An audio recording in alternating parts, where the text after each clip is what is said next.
Before we get the show, make sure you like, comment, and subscribe. Pelicans win 115-96. Brandon Ingram drops his first career triple double. This podcast is sponsored by the Birdsall Law Firm, the official injury lawyers of Boot Krewe Media, located at 918 Poydras Street by the Superdome. Give them a call at 504-523-5413 if you or someone you know has been involved in an accident. Birdsall Law Firm, the official injury lawyers of Boot Krewe Media. Chris Connor, Ross, Lito joining us tonight. Pelicans had to have it. They had it. I thought it was sloppy at times, but you know what? I don't really care. I think the fourth quarter they finally, took it to him. And Brandon Ingram tonight, Chris, he was awesome. That was his first career triple double. He was everywhere tonight, and you could tell from the start, from the jump, he was being aggressive, getting the free throw line. If they get 13 or 14 points in the first quarter, what'd you like from him tonight? Man, I mean, 17, 5, and 6 in the first quarter. I mean, you just, you take that in a half. There's some nights, there's countless number of NBA players that stat line is a good night for them for 4 quarters. He just looked like the best player on the floor as he was supposed to. I mean, that's what it's supposed to look like. That's what that's what sometimes people get frustrated about. That's what makes Brandon Ingram such an interesting conversation always, no matter who you talk to, because he's capable of doing things like this every night. And it was clear from an intensity standpoint, from the way the game plan was set up, from the matchups that he was going up against. There was nothing that Charlotte was going to be able to throw at him that was, from the jump, and he played like it, man. So he's had so many close encounters with almost triple doubles. It was nice to see him get one. Now you want to see this carry on to this big road trip, this huge road trip. You want to see this against the games against Denver, coming up against Golden State, against the Clippers. Because if he's anywhere close to the level that he was on, and to be honest, offensively, I don't even think if this was, I mean, he finished with 30 or whatever, but he missed a lot of gimmies, a lot of bunnies, especially early on, didn't it? So it wasn't like he was on fire. He just simply, I think he's been on this stretch specifically after that Lakers loss, of realizing coming out the gate, facilitating, and then slowly getting into his offense. And it's helping this team out a lot, specifically against these, this stretch against these bad teams. Now let's see it carry on the road, and it could be another season-changing, 4-game stretch, for better or for worse. Yeah. Lito, this is what we know Brandon can do. Very unselfish player, just elite mid-range. He's a 3-level scorer, in my opinion. What did you like from him tonight? Because once again, he's looked a little different these last couple games offensively. I know it seems like he's taking on that like leadership role, almost like, give me the ball, we'll get the best shot. The thing that I like, to be honest, I see the box score, I see the stat line, is the aggression. Yeah. Like how he came out, he was on fire. Like he had it on his mind. He felt like he was playing against inferior talent and they looked like food. And that first half, like he ate. Like he was the guy that, you think Brandon Ingram, you expect Brandon Ingram to be. And to Chris's, to kind of piggyback off what Chris said, like you look at his stat line, 30, 11, and 10, shot 23 shots. He shot 6 threes. He only made 1, but like I was just excited to see the uptick in the threes too. But you look at Brandon Ingram and you feel like this should not be his first career triple double. Like this is something that he should be able to get on a regular basis. Maybe not a triple double, but 30 and 10 or 30 and 8 and 9. You know what I'm saying? Like things like that. I think that is the next step in his progression. I mean, he has the talent to do it. It's just putting it together to do it. Yeah, because when Brandon's rebounding, that's a really good thing for the Pelicans, Ross. And if you get this Brandon Ingram here for the next 9 games, you get this Brandon Ingram, can they get on a run? Because look, man, they win in LA. They got Portland, which is almost a win there. Then you split those two, you go 3-1 on that road trip. They can. Look, if these games do nothing else, they give you confidence, right? And I thought we played like a confident team today. Now, granted, it's inferior competition. You should play that way. What that can do is, especially for a team like the Pelicans that have had ups and downs and more downs and ups really over the last month and a half, 2 months. Like, what a stretch against San Antonio and Houston and Charlotte will do is just get your mind off the fact that, you did X, Y, and Z early in the year. And now all you're thinking about is that, hey, we just won 4 or 5. Like, we're back. They're thinking it's an NBA team. They're not, these dudes ain't going to the locker room being like, yeah, it was the Rockets and Spurs and Hornets. Nah, they're just going in there and it's like it's a refreshing, breath of fresh air. Right. And I think that's probably the only takeaway. Like, I mean, you don't take much away from a basketball perspective, or at least I don't, from a basketball perspective of like just beating the hell out of the Hornets. Like, you're supposed to do that. Brandon Ingram is supposed to go out and dominate a team like that. What I take away is I feel like there were some signs of life. I feel like there was a little bit of like joyful behavior that you haven't really seen much over the last couple of months. That's the type of thing that can carry over for, a road stretch like that. And so that's really what I think is the takeaway from this little home stretch against these bad teams. Yeah, that's a good point, Chris. I want to hear your thoughts on that. These next 4 games, I don't even think you can go 1-3. You definitely can't go 0-4.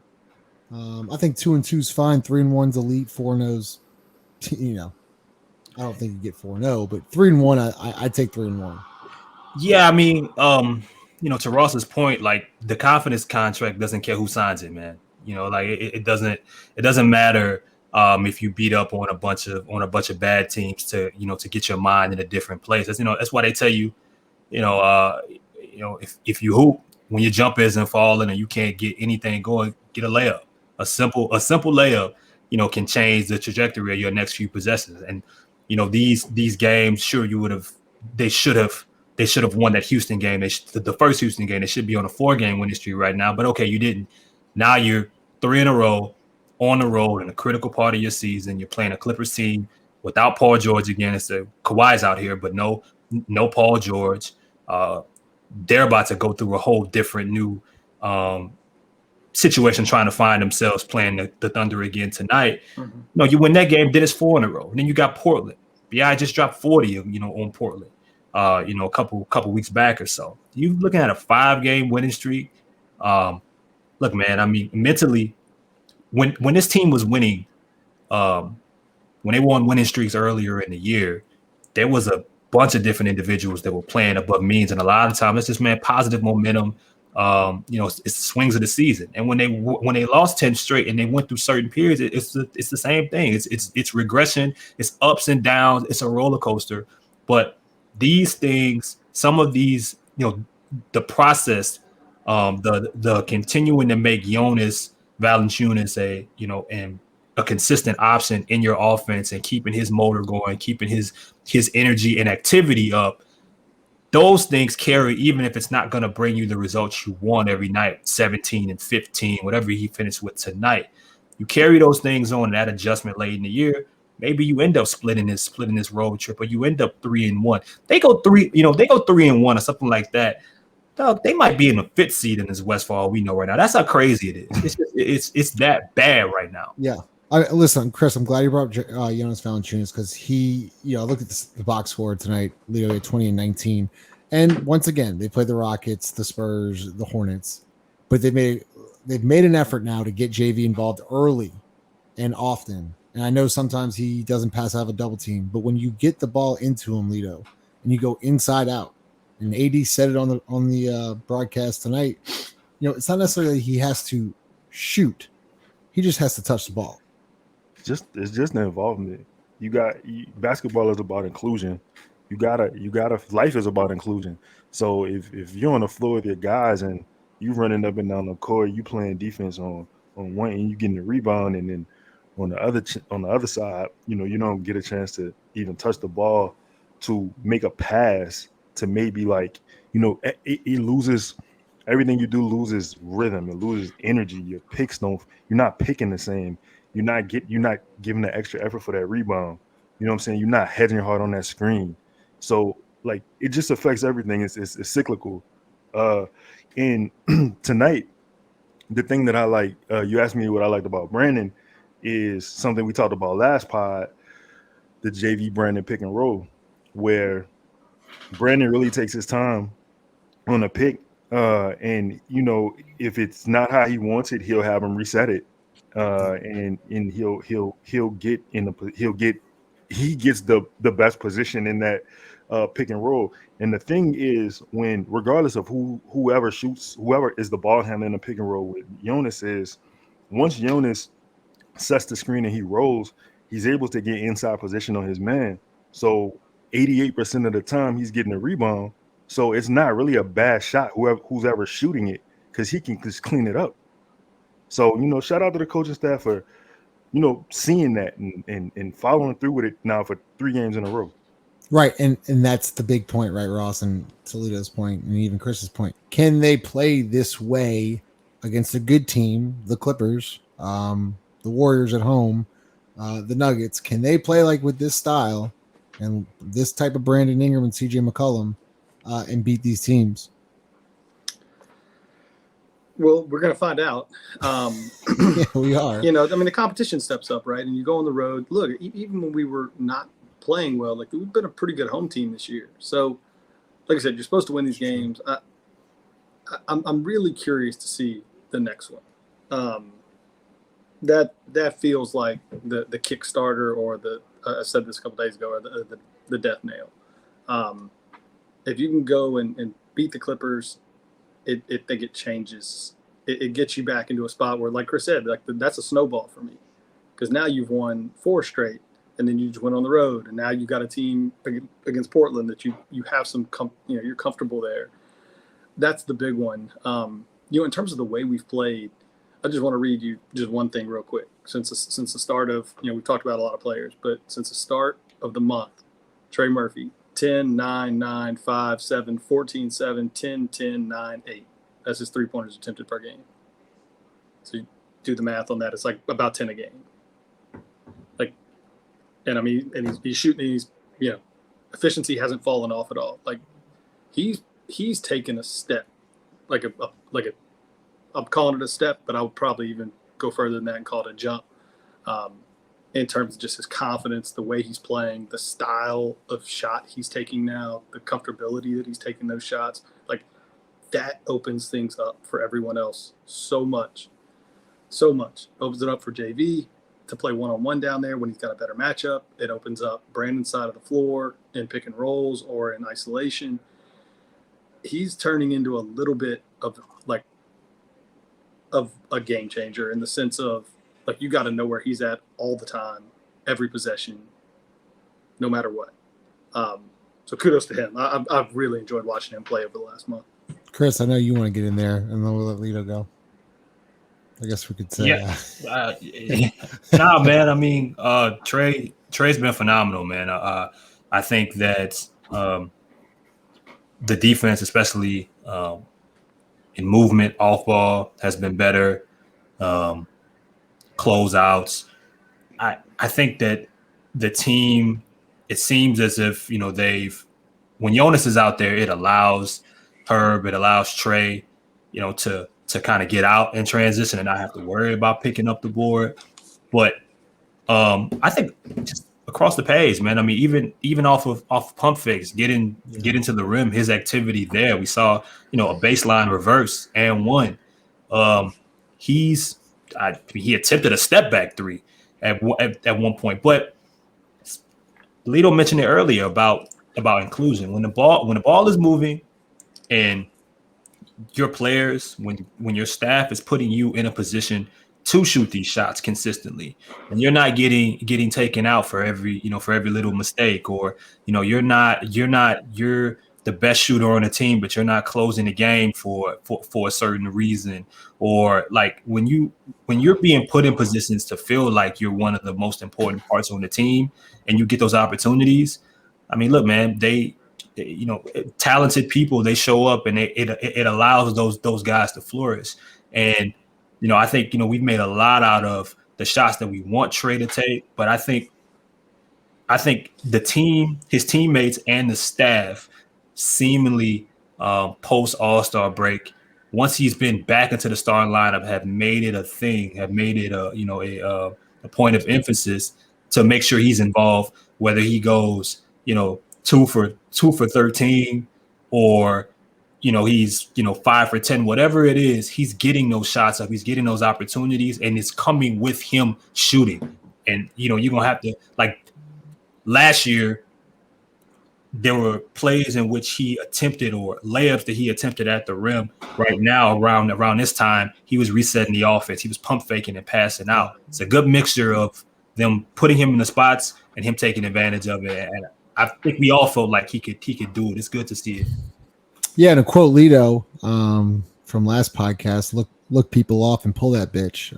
Looks like he's been doing that lately, Lito. What are your thoughts on? Was that word for word, or you're muted? Damn it, you're muted. That was a damn good impression. I like that. I'm proud of you. I like that. Yeah, man. Listen, the things that we've been wanting from Trey for the whole year are putting the ball on the floor and making the next play. You know what I'm saying? Like, we know you can shoot it.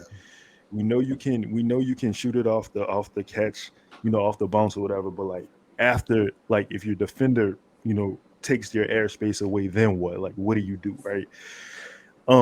It's been really, really, really beautiful to see his growth as a basketball player in these last couple of weeks. Just making plays off the dribble. He had a beautiful reverse layup tonight, like where he took the contact and he finished. Like it was just too. Yeah, man. Yeah, it was a really, really strong play.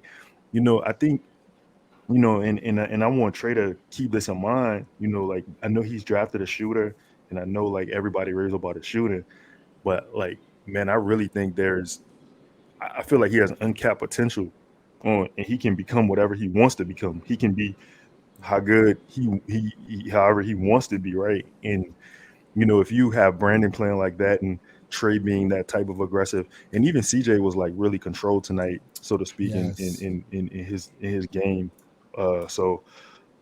Yeah, man, kudos to Trey, man. I'm bro, like I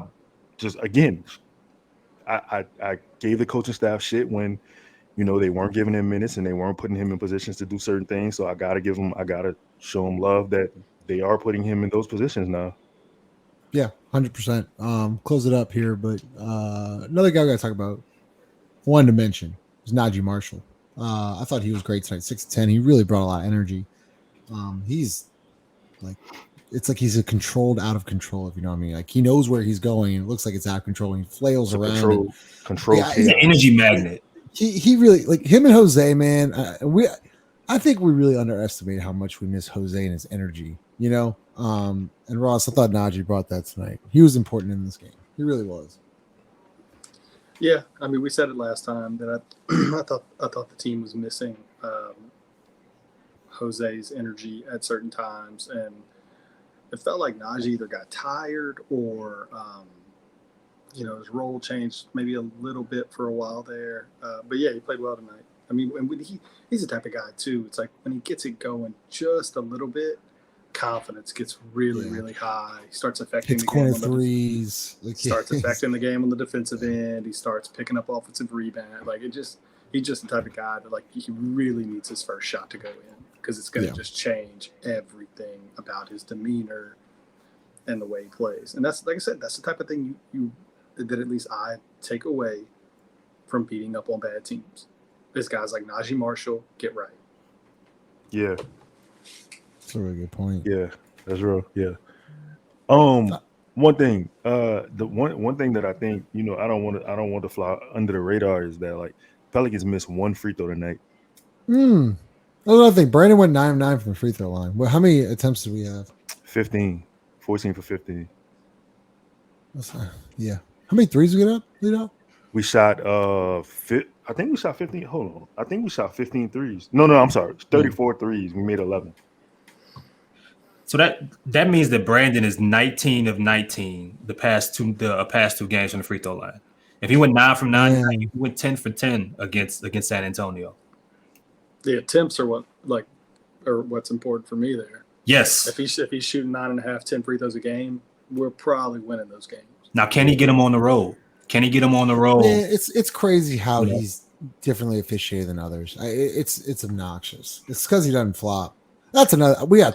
And he doesn't. He just doesn't flop and he doesn't bitch. He's a mid-range shooter too, man. So it's kind of, you know, The way- it's kind of but like he what gets Monty Williams bumped was off a arguing about lot, last night. man.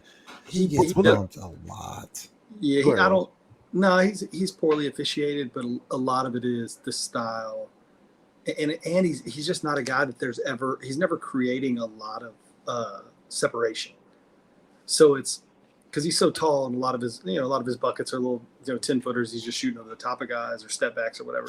But he's not a guy that's either going into your body a lot or creating a lot of separation where the official can see, like, okay, this dude's grabbing or bumping or whatever. Yeah, I hope that it carries over on the road because I think when he shoots 9 or 10 free throws, I'll go back and look when we get off the thing. I mean, if he shoots double-digit free throws, I bet we win. Look, I'm literally looking up that stat right now. You want to hear something kind of disgusting? what? I mean, I know he hasn't played much this year. He's only played half a year, but he's only been in 40-something games. He's only been in the free throw line in double digits 4 times, and they are 1-0. Here's the thing. They're 4-0. They're 4-0. When Brandon Ingram gets to the line 10 or more times, the Pelicans are 4-0. That's the recipe. That's how it goes. I'm very interested in that Golden State game Tuesday, where he gets to see Jonathan Kuminga again.